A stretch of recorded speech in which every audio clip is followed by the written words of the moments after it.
me and another reporter, David Kessenbaum, and I went, we bought falafel and like a smoothie. And this was when Bitcoin was like, I don't know, $20 for one Bitcoin, you know? And so, yeah, I mean, well, it's cheaper now than it was 6 months ago, right? 6 months ago, it was a $50,000 lunch, and now it's a $20,000 lunch. So if it keeps going, maybe it'll get back to normal. I mean, that does, to your earlier question about, you know, money and crypto, like money doesn't work that way. You don't regret buying a sandwich because the value of money, it actually appreciated so much. Like you don't hodl money. Doesn't make sense. That's not what money's for. And so, you know, on a simple level, it demonstrates the extent to which certainly Bitcoin is not money. And I think the closest thing to money in crypto, sort of ironically, given the history, is stablecoins, right? Which is funny, given that like so much of the sort of crypto noise is about the unreliability of the dollar, that the thing that actually functions like money is the thing that is pegged to the dollar. Hello, and welcome to another episode of All the Hacks, a show about upgrading your life, money, and travel.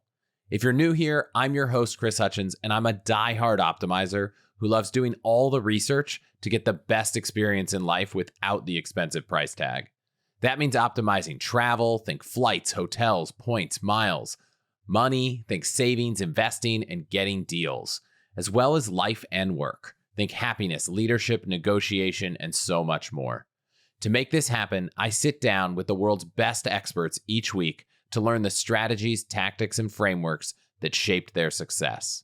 And this week, I'm talking to podcasting legend Jacob Goldstein. Many of you know him as an NPR correspondent and the co-host of Planet Money for over a decade. Before NPR, he was a staff writer at the Wall Street Journal, and he recently published his first book, Money: The True Story of a Made-Up Thing, which is a fascinating look at the history of how money came to be. Finally, he just launched a new podcast this year called What's Your Problem?, where he interviews founders and CEOs about how they solve the world's hardest problems. Our conversation today will be all about money, including what's going on with inflation, what you can do about it, the genesis of money, and what might be in store for its future, including how crypto might fit in. I'll also make sure to get some of Jacob's favorite money hacks along the way. So let's jump in.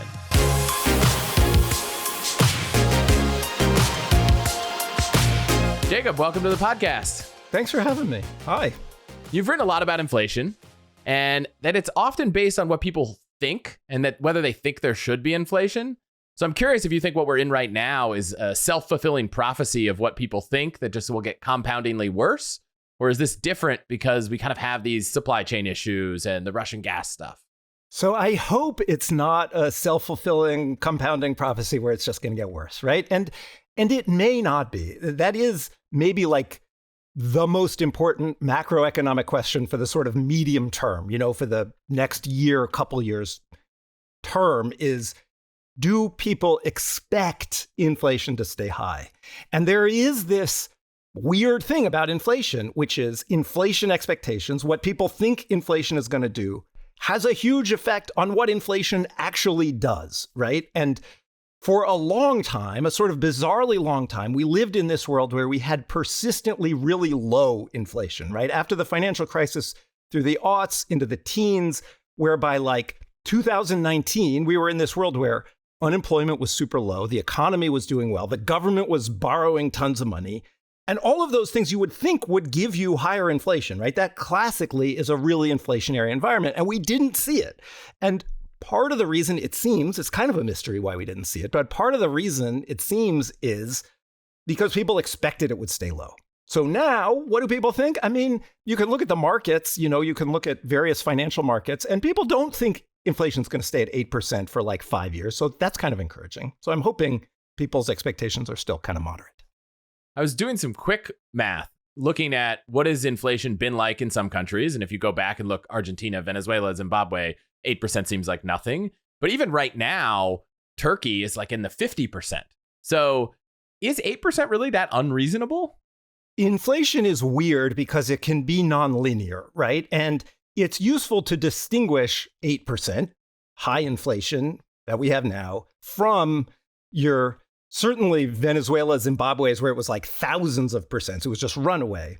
And also Turkey, where, as you say, it's 50%. I mean, in those runaway cases, in those Venezuela, Zimbabwe cases, it's not just inflation. It's basically an economic collapse, right? And the inflation is as much or more an effect, a symptom of the underlying collapse as the cause, right?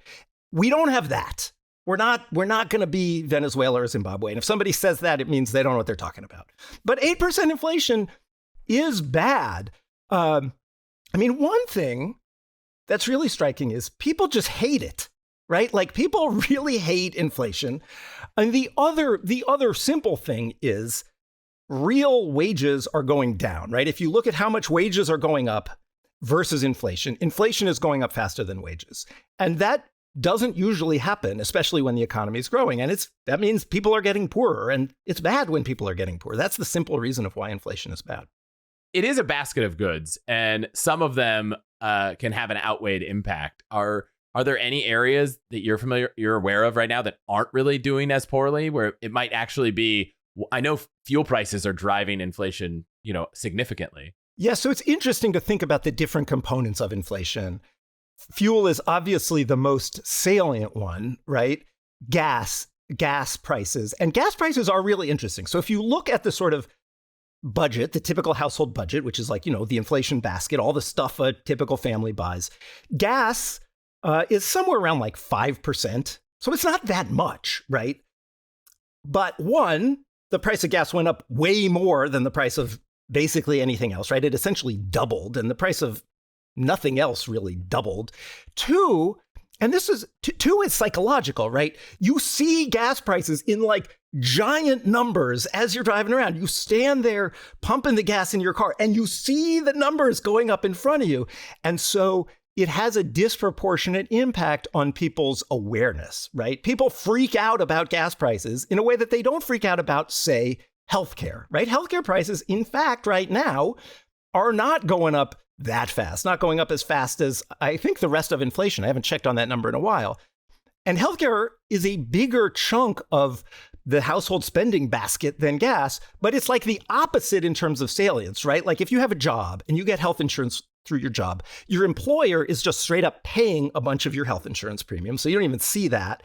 And then the part that you're paying comes out of your paycheck. So you don't really notice it unless you're like looking through all the stuff, on the gross part of your paycheck that's not flowing through to the net. So it's like healthcare is like the least salient part. And interestingly, it's a place where at this moment, inflation is relatively low. So those are kind of two poles. And to the point I made earlier about people's expectations, one thing that I kind of personally am fearing is there's kind of everyone assumes inflation is high right now. Maybe even people are assuming it's higher than it actually is, right? If you see gas prices double, that's not 8%. And when they report 8%, they're annualizing a number, right? So it's like if it went up 1% in a month, it would be 12% reported. Yes. Right? Well, sometimes they're doing year over year. They do the month over month, but the typical annual number, they're doing the year over year. But they're not saying in May, prices went up 9% or 8%. They are not. They're saying between May of 2021 and 2022, prices went up 9%. Yeah. And so people traditionally, like, there are surveys, people traditionally think inflation is higher than it is. So does that baseline? So does that give restaurants kind of permission, even if their underlying food costs haven't gone up 10 or 15%? Are they like, we might as well raise prices right now. Everyone's going to accept it because everyone assumes prices are going up, and it kind of creates this, okay, well, now food prices are up, and everyone's like, oh, now I need to work an extra job, or I need to demand from my employer. And employers are like, well, if we're going to pay people, we got to raise our prices. And even though the underlying food might not be getting it as expensive. Well, so there's a lot in that question, and it's worth unpacking it, right? Like, so one part of that question is, can businesses sort of sneak in price hikes under the sort of veil of broader inflation, right? And it's an interesting question to think about. I mean, I personally am a price-conscious consumer, right? Like, I like a deal. I know what I'm paying. I look at the price before I buy things. And, we want businesses to be competing against each other all the time, right? Competition is good for consumers. And so if, when we order in, we usually order in Thai, right? Like, and there's 2 or 3 Thai restaurants that we order from, and they're like pretty similar. And if one of them suddenly got more expensive, I would just start ordering in from the other one, right? So they're competing on price. And so if they colluded, they could raise prices, but that's always true, right? I assume they're not colluding. So I don't think there is that much room for that.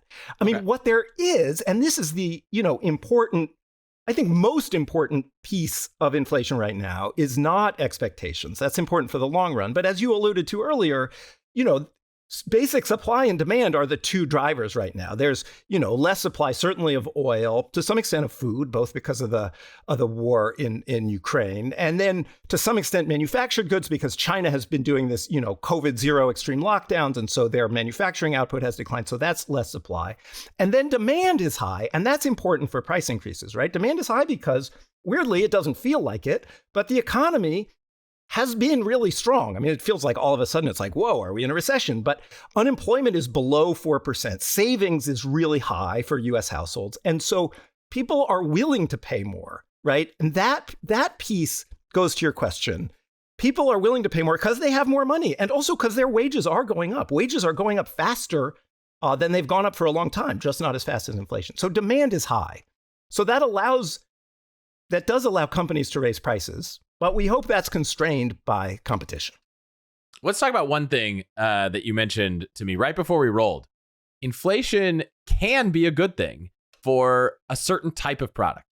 I'll let you, I won't steal your lead. For a certain type of person, if you have debt and your debt is at a fixed interest rate, not a variable interest rate, inflation on average makes it easier to pay off that debt, right? Like, as I mentioned, wages are going up really fast, faster than they've gone up in a long time. And that is partly a result of inflation, right? Prices of everything are going up, and labor is a price. We don't think of it as a price, but it is, right? When you go to work, you are selling your labor, and the price of labor is going up. And so that's good if you are a person who sells labor for a living. It means you're getting more money. And notably, if you have a student loan or a mortgage, that is at a fixed interest rate. I have a mortgage that's at 2.9%, not to brag, but I was fortunate to buy a house last year. So my wages are going up. My mortgage payment is staying the same. So what that means is, as my wage goes up, I have to work less to make the same mortgage payment, right? So that's good for me. And it's bad for the bank, frankly, right? They're getting paid back in dollars that are less valuable. The higher inflation, the less each dollar I pay the bank buys. So it's definitely a win for debtors. Although, obviously in a limited way, and people get mad when you say that because nobody wants to hear that anything is good about inflation. So, well, I mean, I'll give an example. So I bought a car, and it was a Tesla that I've been waiting a year for, and it was kind of 2 crazy things. One, you could see the inflation because Tesla thankfully locks in the price when you buy it. So when I put in the order for it last year, it was locked in at one price, and that price went up about 20% since I ordered it. So when I went to, Could you have just sold it back to the dealer for more than you paid for it? Well, here's the crazy thing. I was thinking the price today is 20% higher, and you have to wait a year. So I was like, man, if I could sell my place in line, someone would presumably pay more than 20%. Because they would get it now instead of a year from now. And then I thought, gosh, if only Tesla reservations were on the blockchain and it was easy to transfer, but we could get there on the blockchain. It wouldn't have to be on the blockchain. I know. It's just what came in my mind living in Silicon Valley. If anybody was going to put reservations on the blockchain, it would be Tesla, right? If only you'd paid in Doge. Oh, man. Lots of places to take this. But so I was looking for a loan. And I will share one tip for anyone listening. You do not need to finance your vehicle with the purchaser with the company you buy the car from. Many people had told me, what's Tesla's rate? And I was like, well, I shopped my rate online, and I went and looked at tons of credit unions around the country, and some of whom only adjust their rates monthly, some of whom don't really adjust them at all.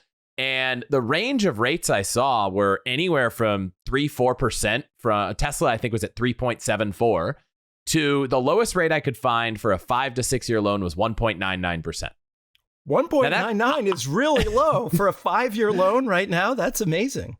And that's now. That's in this, when a mortgage is, what is a mortgage now? 5 or 6, right?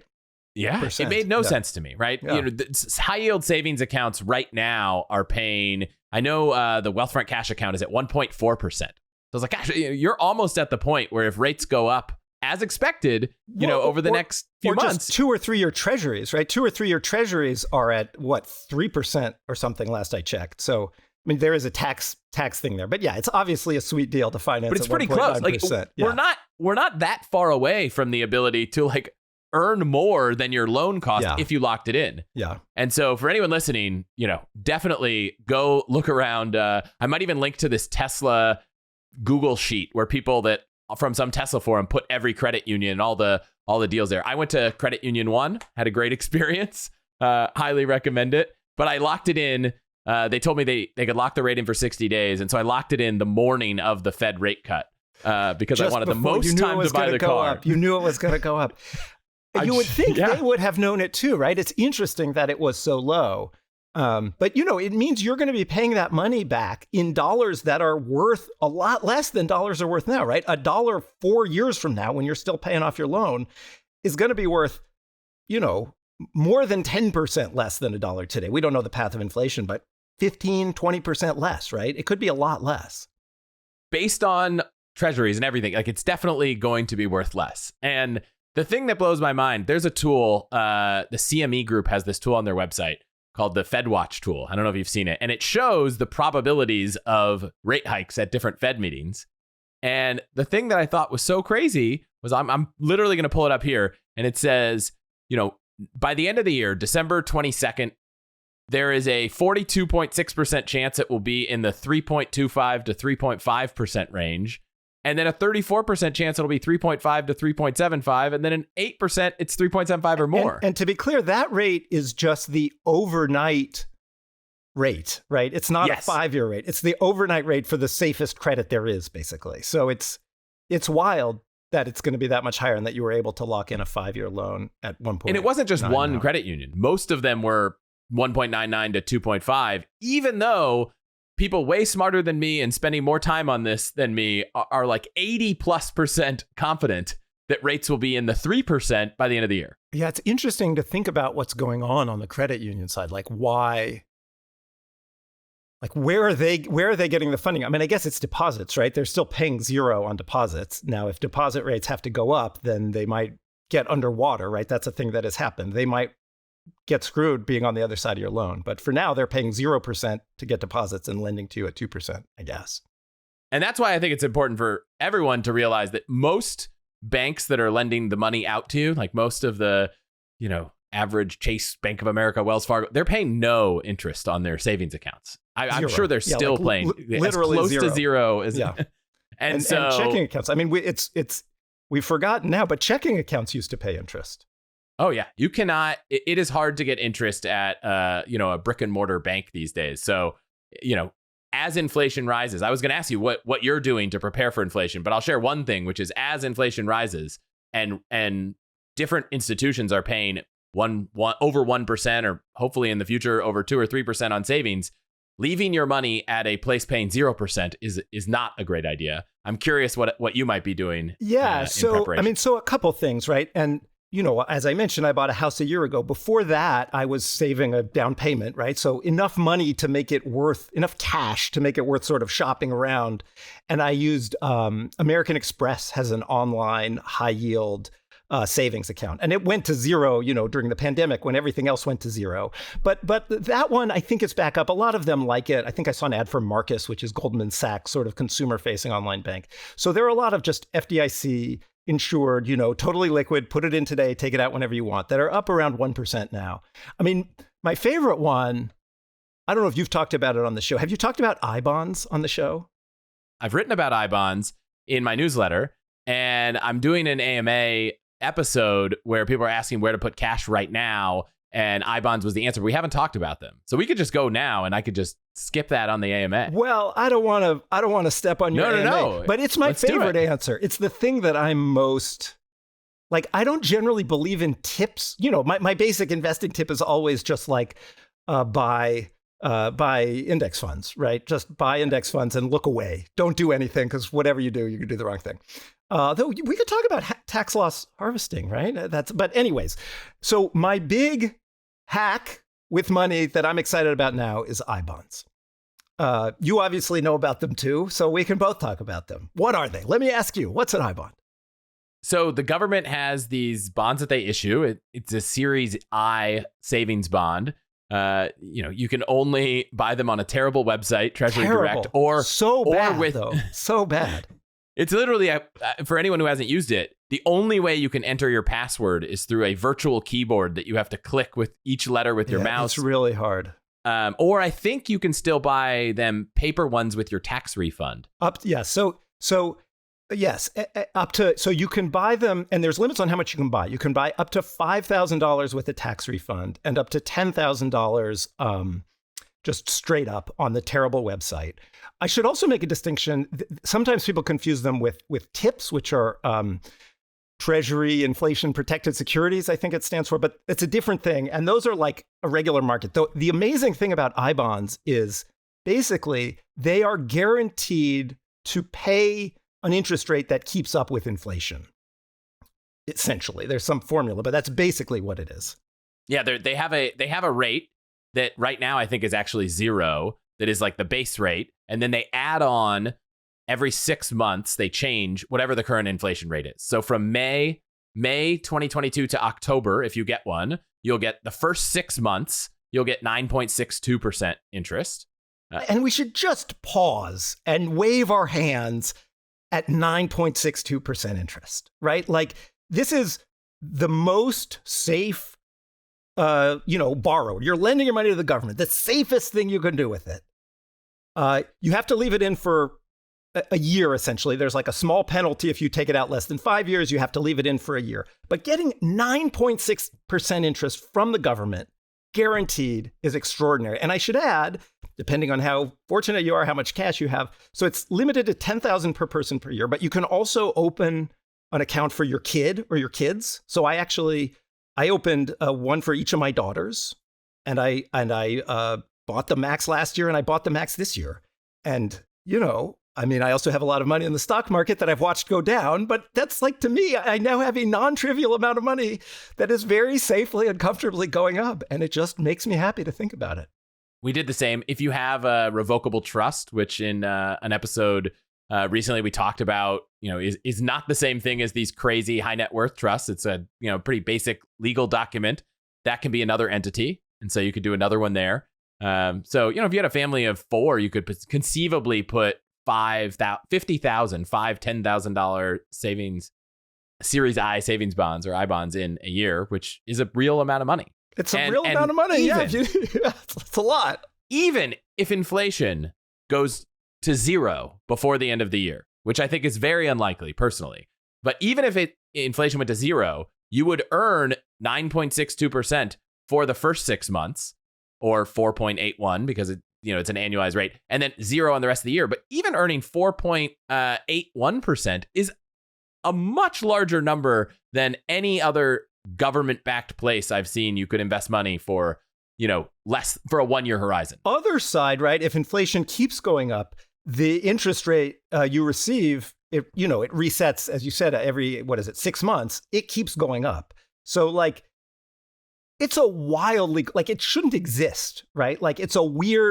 like a loophole, because I have to assume the reason there is a cap is because this is not a profitable endeavor for the U.S. government. No, it doesn't make any sense, right? People are the rate on these kinds of, they borrow most of their money, from the market, and the market will accept a profoundly lower rate of interest. So, I think the idea is to encourage saving.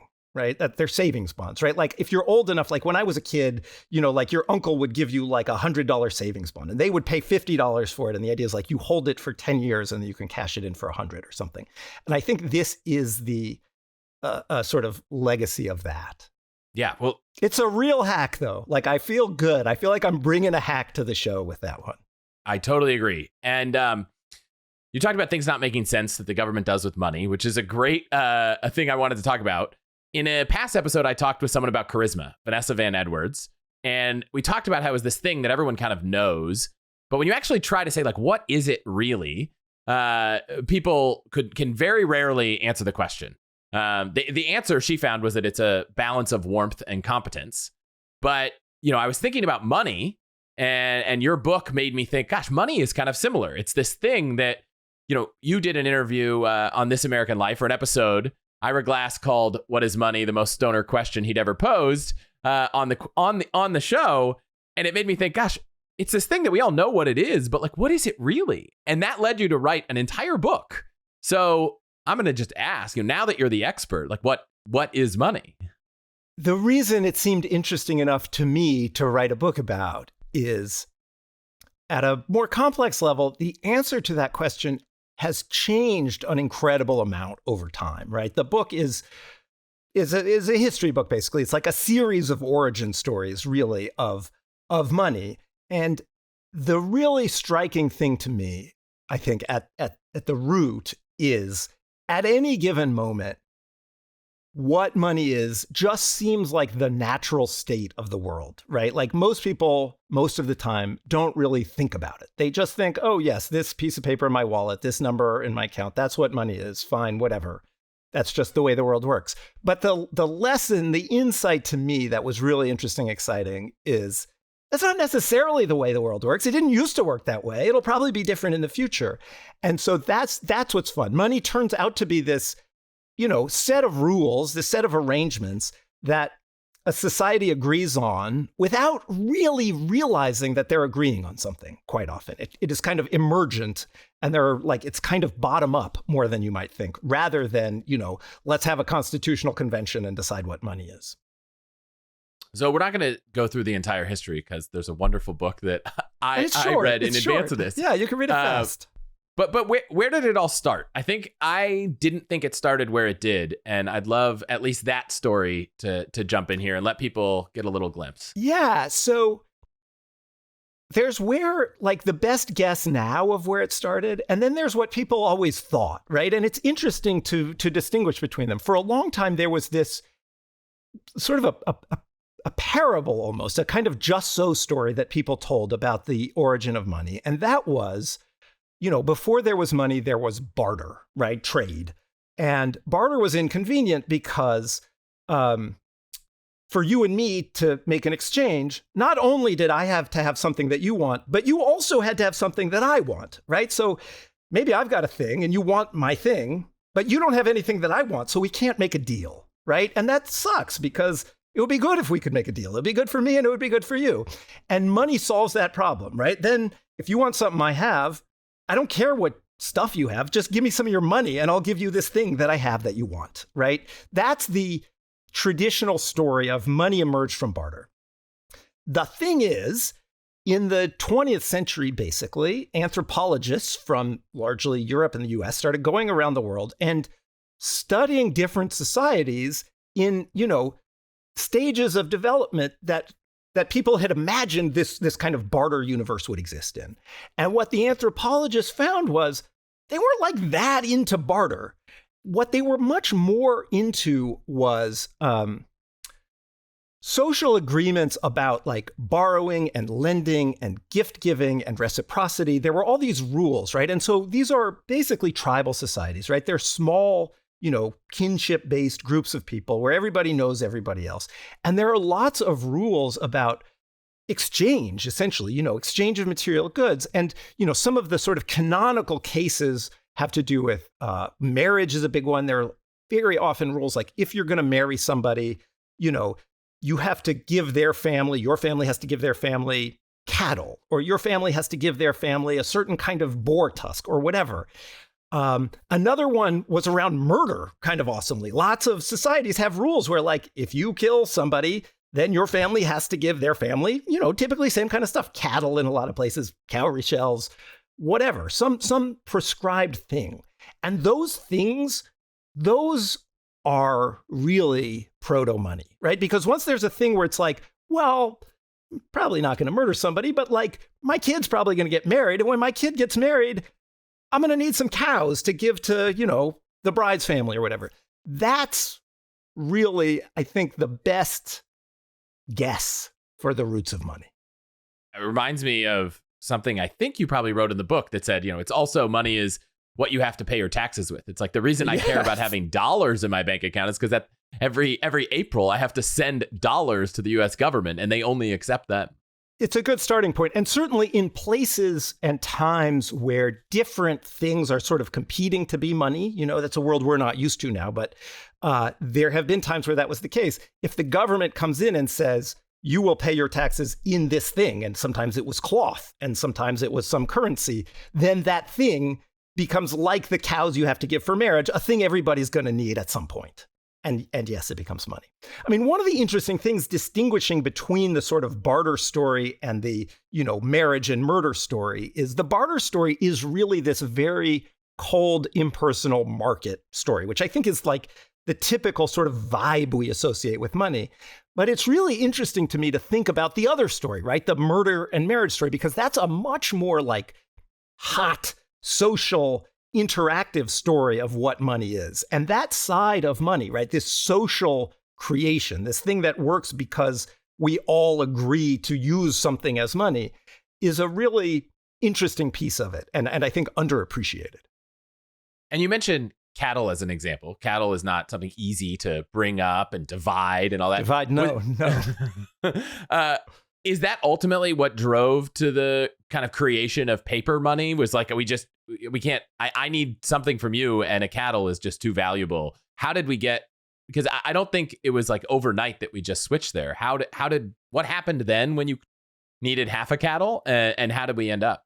Yeah, so paper was much later for sort of technical reasons. Paper wasn't invented until 1000 AD, hundreds of years AD. But coins came along first. Coins came along around 600-700 BC, and the short answer to your question is yes. But the longer answer to your question is so before coins, whatever. If you go back to the ancient world, there were these small, sort of tribal societies like we talked about. And then there were bigger civilizations, right? If you think of the classic cradle of civilization, the Eastern Mediterranean, and those societies were very top down, right? They were like today we'd call them command and control economies, right? There was a ruler, like a king or a queen or a priest or whatever, and they would essentially direct the exchange of goods. They would, take grains from the farmers and give them to the bureaucrats who worked at the temple or whatever. So there was not a market exchange, or at least not to the extent at all that we're used to, right? So there was a solution to how do you do exchange in a bigger civilization? Well, you just have a king take and give and decide what everybody's going to get.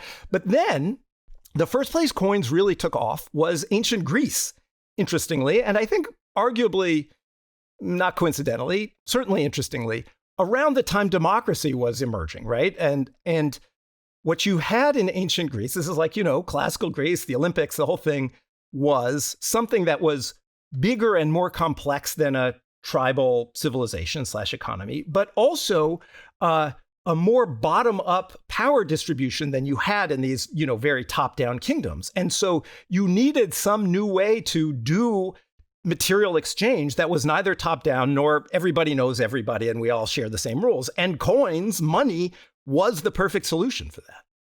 And back then, and fast forward a lot longer than I thought. So I was blown away reading that in the 1800s, we still had lots of different kinds of money. It wasn't like we'd centralized on this is the kind.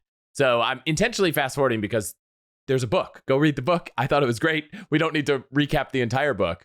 But I'm going to make a hard turn from the conversation of the history of money and talk about maybe a little bit of the future, which was, I think you said there was 8,370 kinds of money somewhere in the mid 1800s in the US. And I thought, okay, right now it feels like if you talk to a lot of people, the future of money is something online and there's all these cryptocurrencies. I was like, it feels like there's probably 8,370 different cryptocurrencies.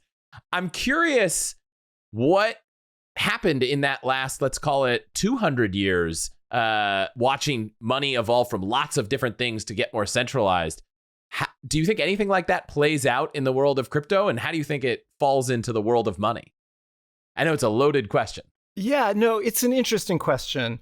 So So let me just say a little thing about the moment you're alluding to in the 1800s, and then we can jump to now because it'll help it make more sense. So the way it worked in the US in the 30s, 40s, 50s was there was the dollar. The dollar was the unit of account, right? But private banks issued their own paper money. And this was still the era when paper money was like a claim check for gold, right? The real value, or silver, the real value was the precious metal. And so there were, in fact, 8,000 different kinds of paper money because each bank issued different looking pieces of paper. And it was wild and interesting. And like you said, you can read all about it. But still, the underlying thing was the dollar. So there are some elements that are similar to cryptocurrencies and some that are different. And people have been writing about that. I mean, the thing that has happened over the last couple hundred years is the government has gotten more and more power over money, right? Going off the gold standard in the 1930s gave the government much more power over money. Doing deposit insurance for banks actually sort of gave the government a much bigger role in money. And I think the central role that government has in money is like the most important thing, both about money today and frankly, in thinking about cryptocurrency in the context of, is it really going to be money? Are people really, in a widespread way, going to use crypto to buy and sell stuff? And I think it's unlikely that governments will relinquish their control over money, right? Like they basically have a monopoly on money now. And yeah, you can find scattered use cases like ransom or people who want to move money out of countries like China where there are capital controls, where cryptocurrency has a clear use case.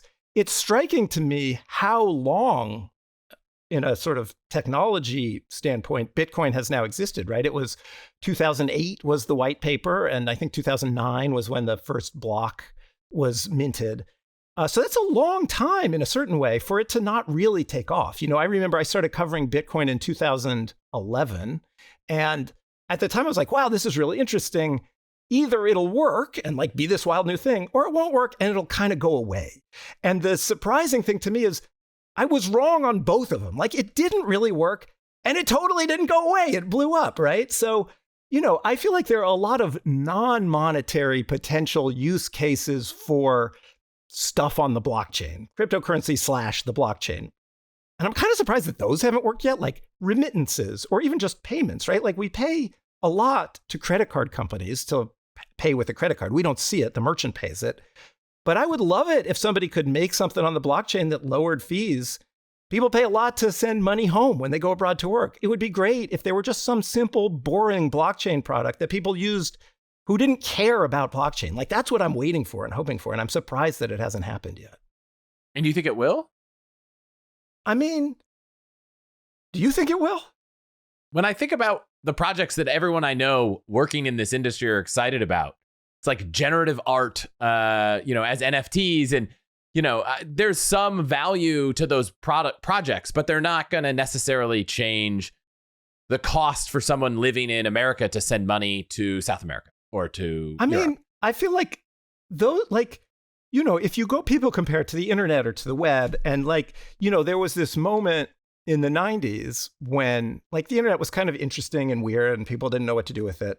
And then it was Hotmail. Hotmail came along, which was the first web-based email. And before web-based email, it was a huge hassle to get your email. You had to have a special app on your computer. And if you were on a different computer, you couldn't get your email, if I recall correctly. And so it was just this obvious killer app that was useful even if you didn't care about the web per se. It just let you do a thing. And it wasn't about the technology. It was about the thing it let you do. And that's all I want out of blockchain. You know what I mean? I want something, if it's finance, sure, but just have it be financing something in the real world, right? DeFi just seems to be financing other DeFi, right? It's just like a Russian doll of people borrowing in crypto to buy more crypto. I believe that finance can do useful things in the world. I don't know. Do you think, when you talk about whatever, NFT art projects, truly, what do you think? I view it as one of the, a project where I'm like, okay, the entire crypto experience, I'm like, I don't know what it will become. There's enough use cases that people talk about. You mentioned remittance, title insurance. There's all these things where I'm just waiting for a real project. I think it's crazy that when you buy a house, you pay a company title insurance. It's like an anti-hack, right? Title insurance, you just get hosed. And then someone else pays that insurance the next time they buy the house, and you're all insuring against a thing that, it's crazy. So could be put my title in the blockchain, please. Please. But I haven't seen it, but there's so many people, some of the smartest people I've ever met are all working on different projects, and some of them in, earning yield, some of them in NFTs, and some of them in crazy other stuff that's still taking shape. And so I do think there is a future of use cases that we haven't seen.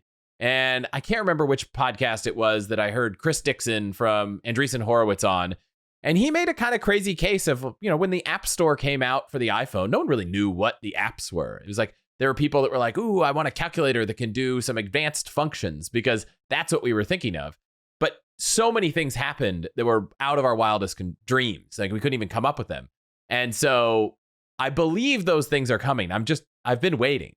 Like you, it's been a while. I mean, I will say, I think, when did the iPhone come out? I think Bitcoin is about as old as the iPhone, right? So, it's certainly taking longer than the App Store did to kind of deliver.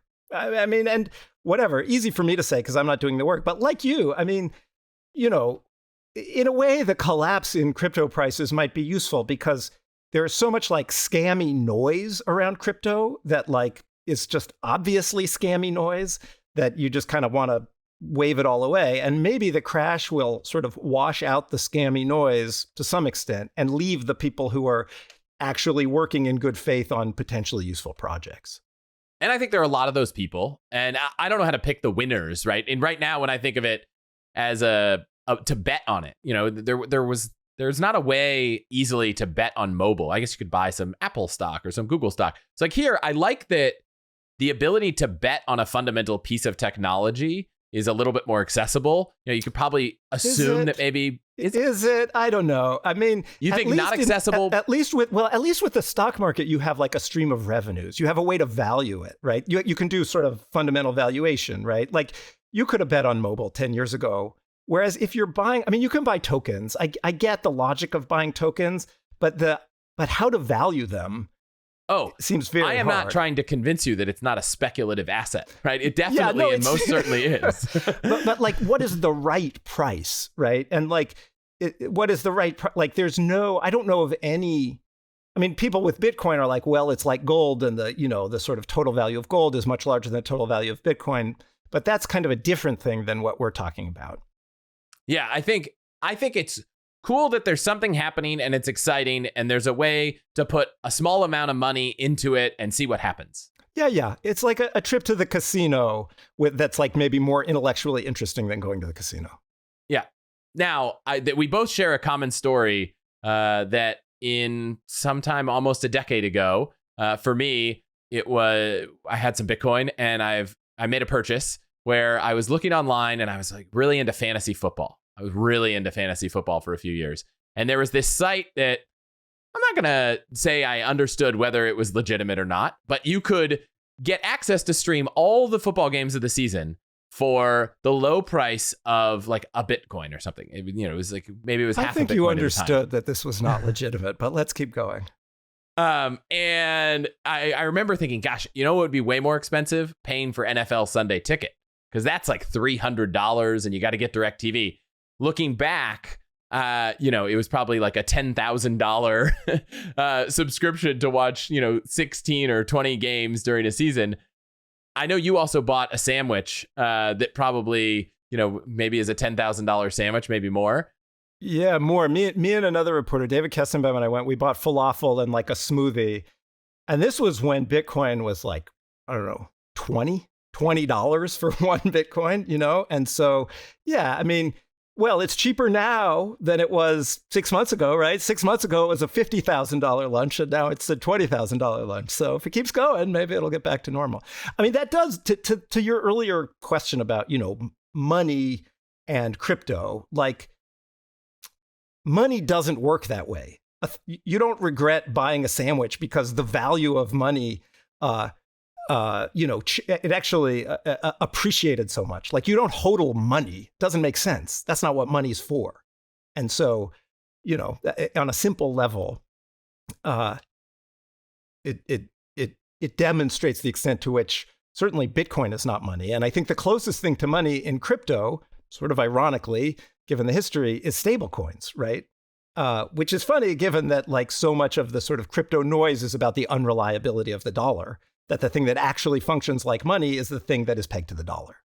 Okay, so we don't have to go too crazy on crypto. Sure. But what do you think about institutions like Fidelity saying, oh, we're going to let people put crypto in their 401k and kind of starting to try to treat it as a mainstream investment? Yeah, I mean, I guess the underlying question there is a question about sort of paternalism, really, right? Like, I mean, if some friend of mine or family member said, should I buy Bitcoin? I would say, don't invest what you can't lose, right? Like, if you want to make a little side bet, that's fine. But like the S&P 500 is a like much safer bet for the long run, is what I would say. Whether Fidelity should let people is a weird question, right? Because it's like, I guess ultimately it's okay with me. I'm not comfortable being that paternalistic. I'm not comfortable saying to people, I know better than you and I don't think you should be allowed to do this. But I mean, I would, if somebody asked me for advice, I would say don't put much money in it.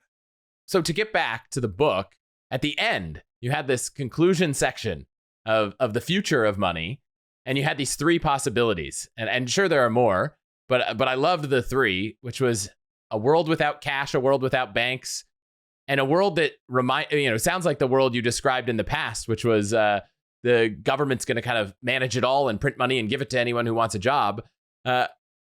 Is one of those a world where you actually think this is where we're going? So the world without cash is probably the most reasonable of those, right? It certainly feels like cash is going away. I mean, there are a couple things to say about that, though. One is, in fact, cash is not going away. In fact, there is more cash than there has ever been, despite what it feels like. There's an extraordinary amount of cash in the world now. When I wrote the book, it was something like 40 $100 bills for every man, woman, and child in America, which is just astonishing when you think about it, right? More $100 bills than $1 bills. And so then there's the question of like, where is it, right? Where are all those hundreds?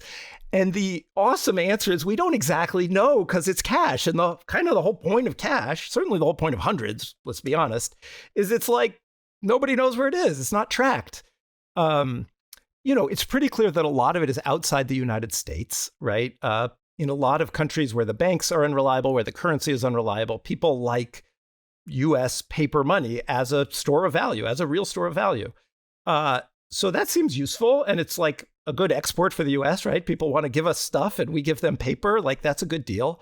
Also crime, right? Like people just use paper money to commit crimes a lot. There was this story, it came out after I wrote the book. It was at the beginning of the pandemic when all the stores shut down. And in LA, in Southern California, the DEA just started seizing these vast sums of cash.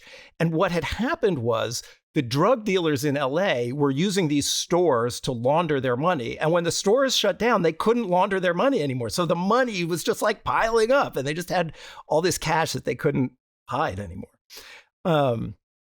So,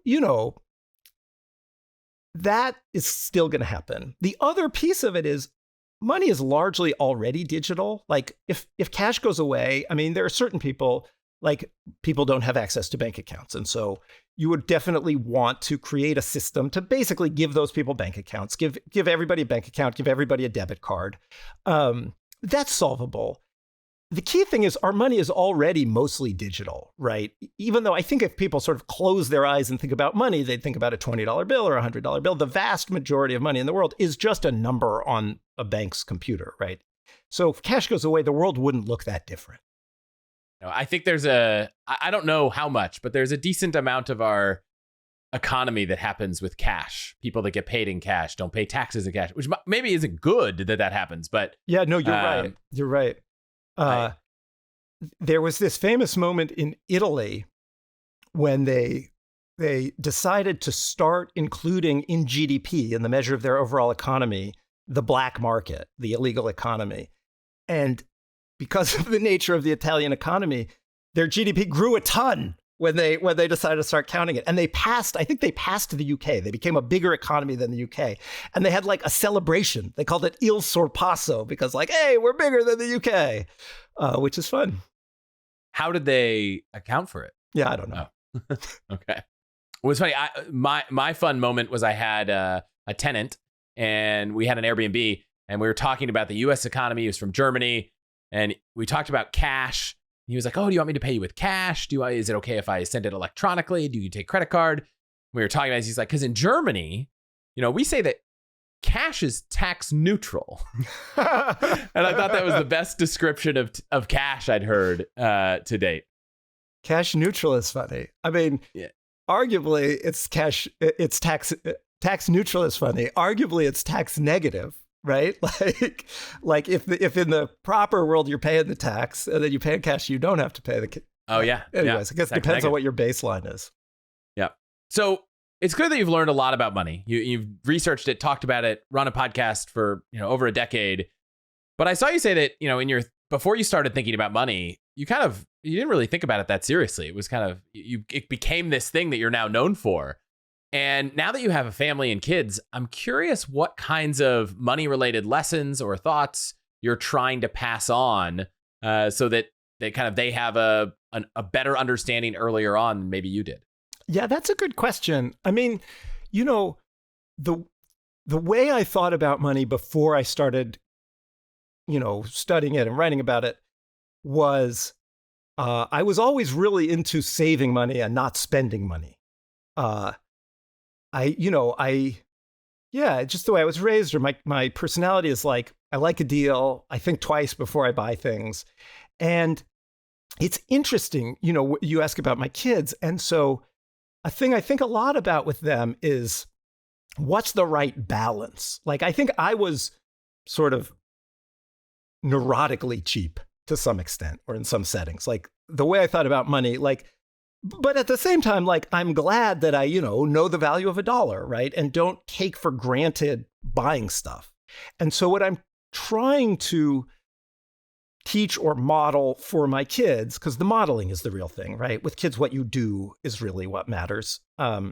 So what I'm trying to model for them is some happy medium, right? Like recognizing that we're fortunate to just be okay and not have to worry about buying food and paying the rent. Like that's a big one, right? Like don't take that for granted. We're lucky. 2, it's okay to buy yourself something nice, but remember, if you buy this thing, you're going to have less money and less ability to buy something else in the future. So is it worth it to you, right? It's that idea of value. That's really what I want to teach my kids. And how are you modeling those two things? Well, it's hard. I mean, I'm trying to be thoughtful about money, but not neurotic, right? I'm just trying to be the money person I aspire to be in my behavior in front of them. Do you talk about, we're going to make this decision? You mentioned you bought a house. Did you? I don't know how old your kids are, so maybe that's too much. They're 9 and 11. We did talk about, I explained to them the mortgage, I explained to them how a mortgage worked. And for that matter, we lived in an apartment before and we had a mortgage, and I explained to them, they're curious, smart kids, And so I explained to them, we're going to sell the house and we're going to get money and we're going to use that money to pay off the bank for this mortgage. And then we're going to have some left over and we're going to use that to buy some of the house that we're buying and we're going to get a loan. They were into the mechanics of it and we talked a lot about it. So that part is just fun.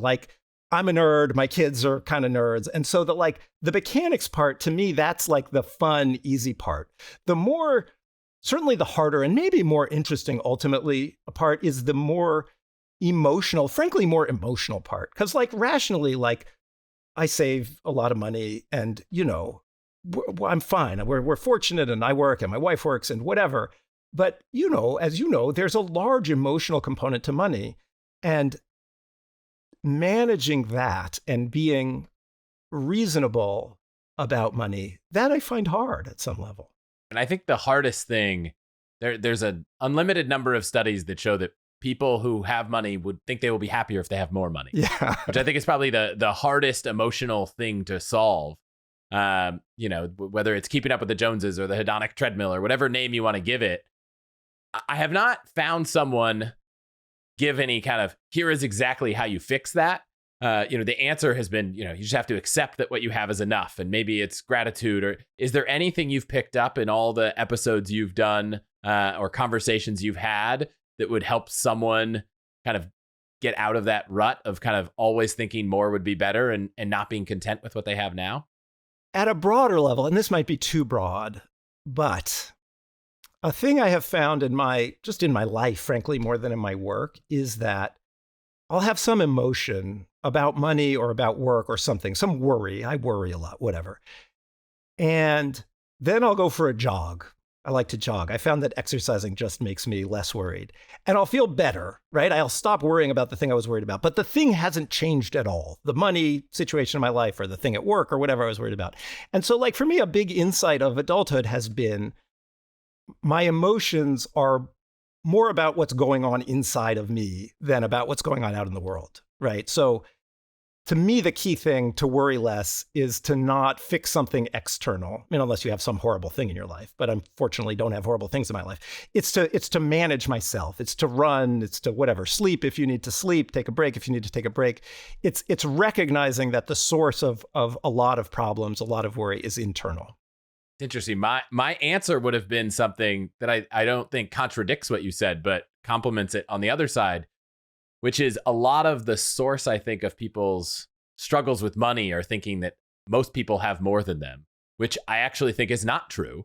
And so my challenge to people is if you're feeling like you can't keep up with the Joneses per se, try to just talk about money. It's like the most uncomfortable thing. And I don't know if people will, but I imagine the person on Instagram who posted a photo in, a Greek island that you're jealous of, talk to them about money and they might say, gosh, we're still struggling to pay off our student loans. And you're like, oh, wow.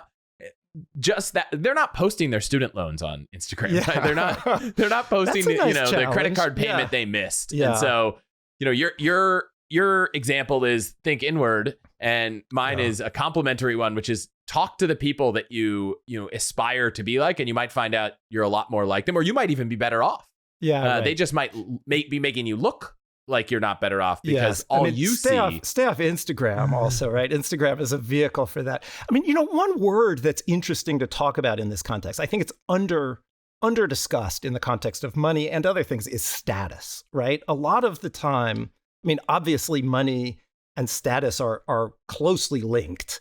And sometimes what people will articulate as, a worry about having enough or whatever is actually a worry about status, a worry about, oh, I am lower status than this person who went to Greece or whatever, right? And I don't know exactly what to do about that, right? Like in my dream world, it was like, don't care about status.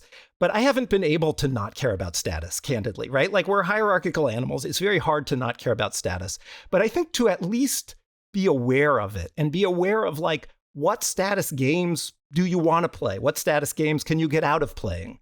Whether that's at work or, with respect to material things or the kind of car you have or whatever, just an awareness that a lot of what we think of as like, oh, I need this or I need that, or I'm worried that I'm not going to have enough money is really a kind of status hierarchy, primate brain doing weird things in the way we think about money. That I also find helpful. If there's a person that I could think of that might have some suggestions, and I will take it as homework to bring him on the show in the future, is Ryan Holiday. Who talks a lot about stoicism. I think if I were going to try to solve that with a conversation, I feel like he would be the best kind of sparring partner for that. So I will send you a note when he comes on, which if anyone listening is like, I'm buddies, send him a note. I don't know Ryan, but I will find my way to him and encourage him. I mean, that guy does a ton of stuff. I bet you could get him on the show. Before we wrap, I have a couple things. You said you're a nerd about money. You love a deal. You love saving.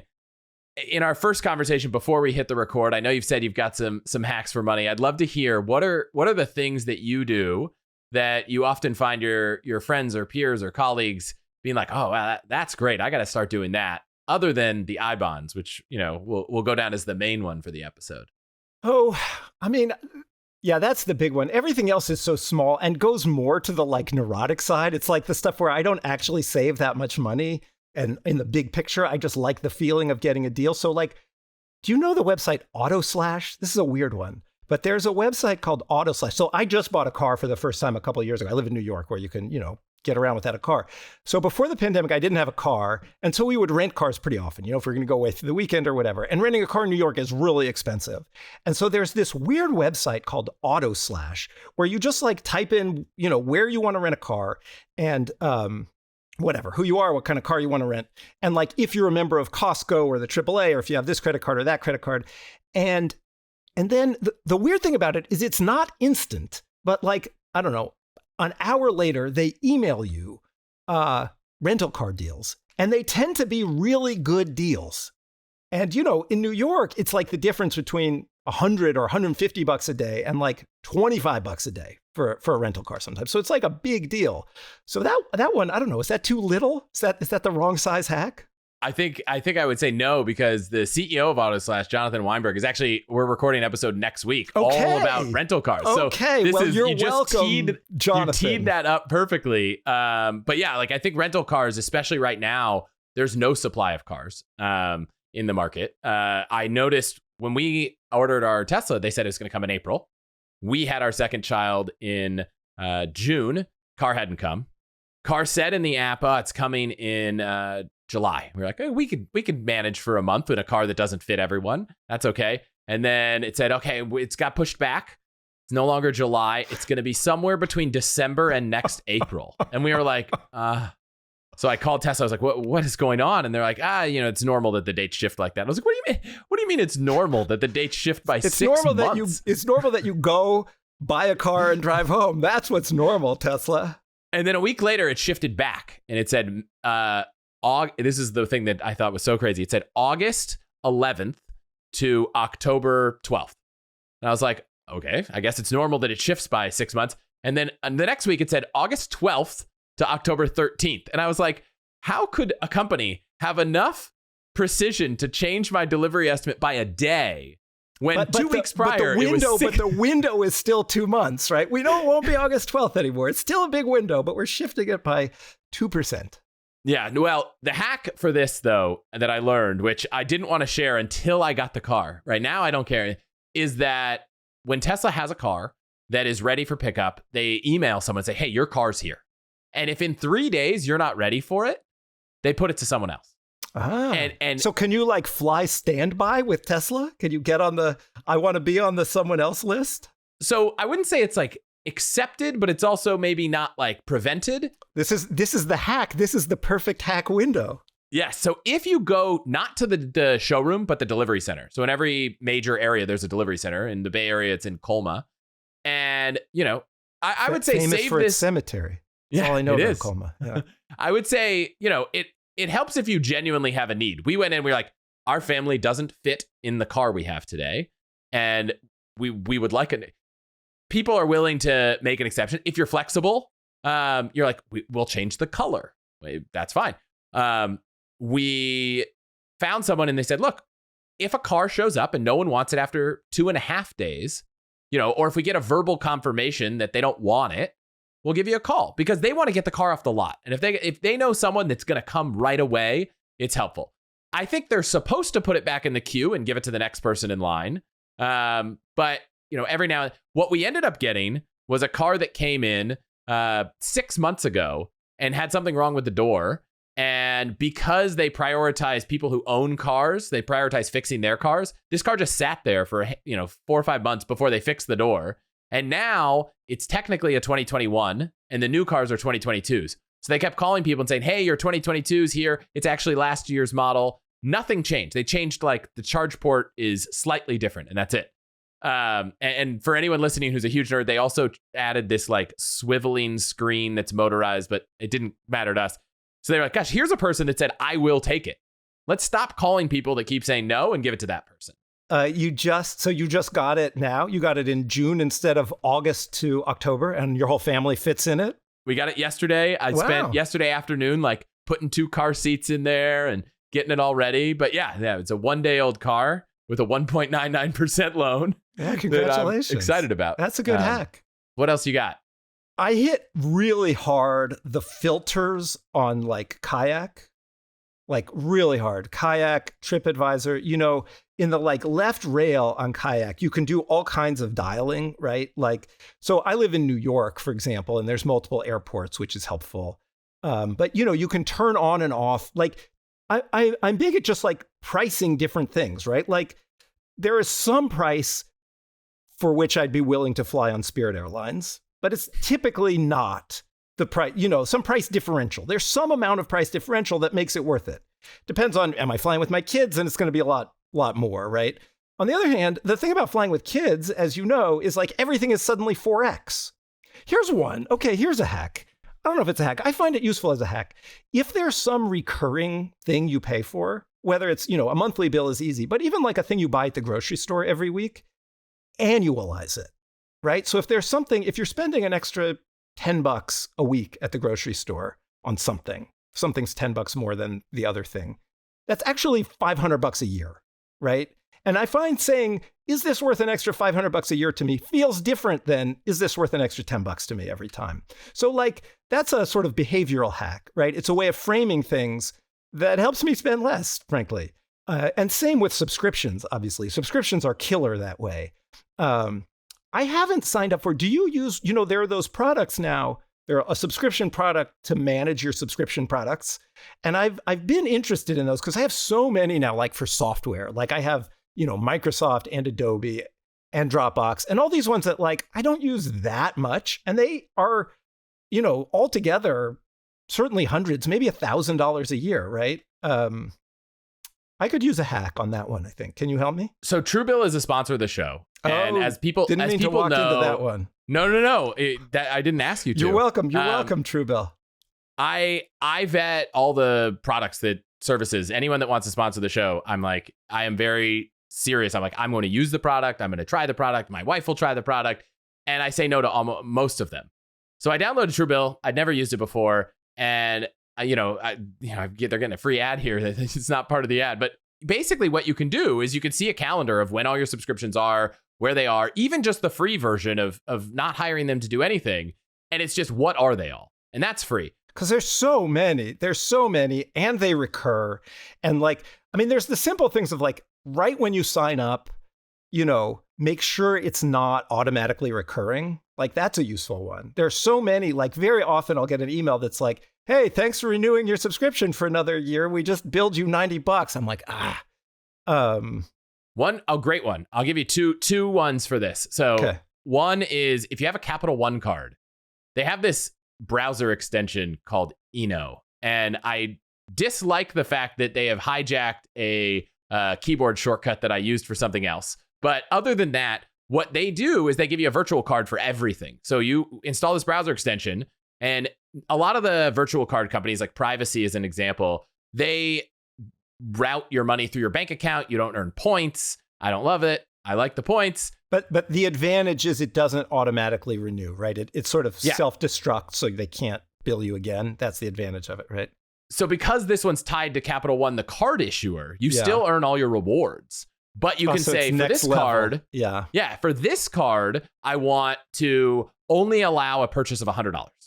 And then, or I want to go manually turn it off. So I want to buy a subscription. It's a 1-year thing. They don't have the ability to cancel it. Maybe you have to call to cancel. I just buy it and immediately turn off the billing for that card. And the great thing is, it's just not going to go through. They're going to say, hey, we had to cancel your subscription. Now, Truebill does have a feature where you can say, hey, just call them for me and cancel it. And that is a part of their premium subscription. They'll just do all that for you.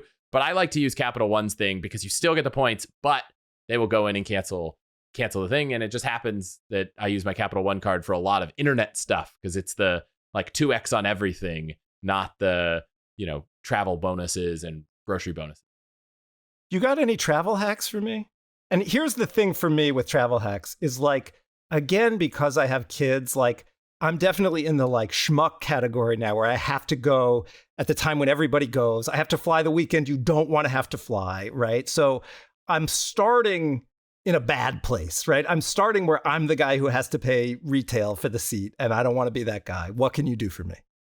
I mean, going back and listening to a handful of episodes is probably not the best answer for you right now. I'll probably cut that. Well, maybe I won't. The best answer is you should have been listening to the podcast. We got a handful of episodes that tackle this. The hard answer is I sometimes think that if you have the points, things open up last minute. So it's like the scary option, which is if you can find something, I'll sometimes buy the Southwest flight that I can cancel last minute. Pay for a refundable fare and then keep looking for the last minute deal. Yeah. And most of the airlines now are refundable. So, or not refundable, sorry, cancelable, and you get a full credit, but you don't have to pay a fee. So if you book with an airline where I fly Delta all the time, if I have to cancel this and get a $500 Delta credit, it's going to be okay. Buy the ticket. This is something I'd like to do. I said, just buy the ticket and then make the barrier having to cancel to when you get a better deal instead of holding off and making the action, I have to go buy it. And so I say, buy it and then check in regularly as late as the day of or the night before. A lot of times within the last week, tickets are really, really inexpensive with points. My wife's family wants to come visit because we had the new baby and they're coming next week, like within 5 days. And we looked on United and they live in Steamboat Springs, Colorado, which is notoriously an expensive place to fly to because it's just United and Southwest. Yeah. And they route through Denver and they have a monopoly over the airports. And it was so cheap for points. It was like the lowest inventory, 12,000 points each way or 12.5 for a ticket that was like $600 or $700. So it ended up being a fantastic deal because they booked within a week. What they could have done is bought a Southwest ticket a month ago, canceled it if they needed to. Yeah, sure. I also want to talk about the podcast. I mentioned it in the intro, but you started a new podcast after being in this space longer than most. What led you to this topic? Yeah, so I started this show called What's Your Problem? And it's really a show about people solving technical problems in the real world, right? I talk to, engineers and founders of, companies that are doing things that seem interesting and important to me, drone delivery, self-driving cars, but also events markets. I just interviewed somebody who started the first company that was approved by the CFTC to let people bet on real world events. That's an interesting one. And, what led me to start it was, it just seemed fun to start something, frankly, right? But I think that sort of the big idea that I got excited about when I started learning about economics, which didn't happen until relatively late in my life, was this idea that the pie can get bigger, that everybody can be better off, that the world is not fundamentally a zero-sum game, right? I feel like that is actually the big insight of economics. And I didn't know it before.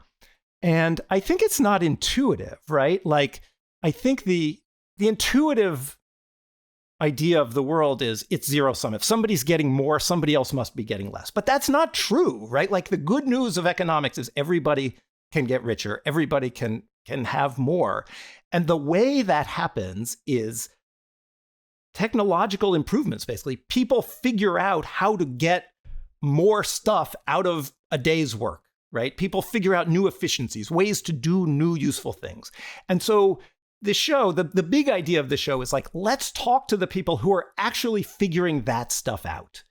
I think next week's going to be DNA storage, right? People are figuring out how to store data in DNA, which is just like rad. And apparently you can, fit the whole internet in a shoebox. But of course, it's super expensive now. And there's like all these hard problems. How do you make it cheaper? How do you make it actually work? So that's the idea of the show. One thing I always ask everyone, because a lot of our listeners love to travel, is pick a place you're pretty familiar with.